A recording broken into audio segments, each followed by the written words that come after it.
Assalamualaikum warahmatullahi wabarakatuh. Halo guys, perkenalkan, nama saya Nisrina Salsabila dari kelas 3B dengan NIM 66612000134. Di sini saya akan menjelaskan terlebih dahulu tentang e-government. E-government merupakan proses pemanfaatan teknologi informasi sebagai alat untuk membantu menjalankan sistem pemerintahan secara lebih efisien. Dengan adanya e-government, diharapkan pelaksanaan pemerintahan akan berjalan lebih efisien karena koordinasi pemerintah dengan masyarakat dapat dilakukan melalui pemanfaatan teknologi informasi. Koordinasi dan diskusi antara pemerintah pusat dengan pemerintahan daerah dapat dilakukan tanpa harus berada pada lokasi fisik yang sama. Contoh aplikasi e-government yang saya pilih yaitu aplikasi M-Pajak. Aplikasi M-Pajak diluncurkan oleh Direktorat Jenderal Pajak, Kementerian Keuangan untuk memudahkan wajib pajak dalam mendapatkan layanan yang lebih personal, mudah, dan cepat pada gawai yang mereka miliki. Aplikasi M-Pajak adalah layanan yang termasuk dalam model klik, menjadi kanal baru pelayanan pajak, dan mendorong peningkatan kepatuhan perpajakan. M-Pajak memiliki beberapa fitur yang dapat digunakan wajib pajak, diantaranya menu e-billing, kartu nomor pokok wajib pajak atau NPWP digital, informasi kantor pelayanan pajak atau KPP terdekat, pengingat batas waktu penyetoran dan pelaporan pajak, serta informasi peraturan perpajakan terbaru. Adapun tahap-tahap e-government pada aplikasi M-Pajak yaitu yang pertama, tahap informasi. Pada tahap ini, setiap pemerintah sudah mempunyai aplikasi atau web yang ingin dijadikan e-government.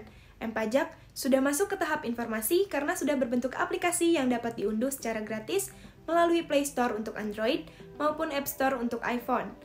Syarat informasi yang baik. Yang pertama, adanya FAQ atau Frequently Asked Question, yaitu adanya pertanyaan yang ditanyakan oleh pengguna. Yang kedua, kontennya diupdate maksimal 2 minggu sekali. Yang ketiga, adanya hypertext atau hyperlink. Yang keempat, adanya contact person. Pada aplikasi M-Pajak, terdapat opsi hubungi kami, yang dimana isinya adalah kontak person berupa nomor WhatsApp, telepon, serta call center. Selain itu, terdapat alamat kantor pusat yang dapat didatangi. Yang kedua, ada tahap komunikasi. Syarat komunikasi yang baik yaitu setiap pesan atau pertanyaan yang masuk dibalas maksimal 2 minggu ke depan. Yang ketiga, tahap transaksi. Adanya pembayaran dengan e-money. Namun, pada aplikasi M-Pajak belum terdapat fitur untuk membayar pajak. Saat ini, hanya terdapat fitur untuk membuat kode e-billing yang merupakan kode untuk membayar pajak.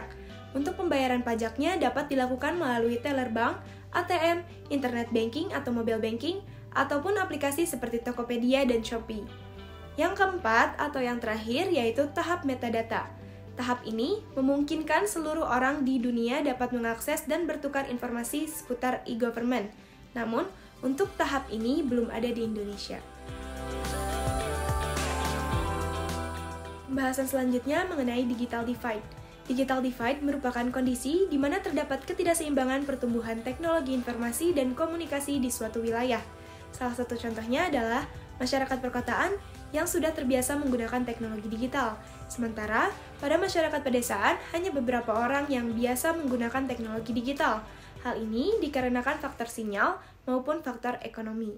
Untuk mengatasi permasalahan tersebut, dapat dilakukan dengan bekerja sama dengan pihak-pihak terkait seperti bekerja sama dengan provider swasta dalam pembangunan tower jaringan serta infrastruktur penunjang lainnya untuk pemerataan digital, atau bisa juga dengan inisiatif warga dalam pembangunan infrastruktur bersama seperti saung Wi-Fi.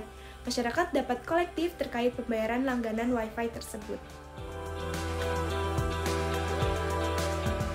Pembahasan selanjutnya mengenai hambatan e-government di Indonesia.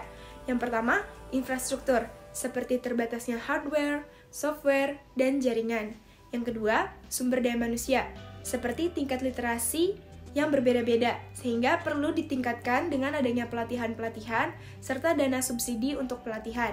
Yang ketiga, hukum dan peraturan pemerintah. Undang-Undang ITE nomor 19 tahun 2016 masih harus banyak direvisi, dan peraturan pemerintah dari Kominfo nomor 20 tahun 2016 harus dilengkapi. Yang keempat, budaya organisasi. Tidak semua budaya organisasi mau menggunakan e-government, seperti pada masyarakat Baduy yang menolak penggunaan teknologi digital. Yang kelima, yang terakhir yaitu komitmen pimpinan dalam pelaksanaan setiap kebijakan. Demikian yang dapat saya sampaikan. Wassalamualaikum warahmatullahi wabarakatuh.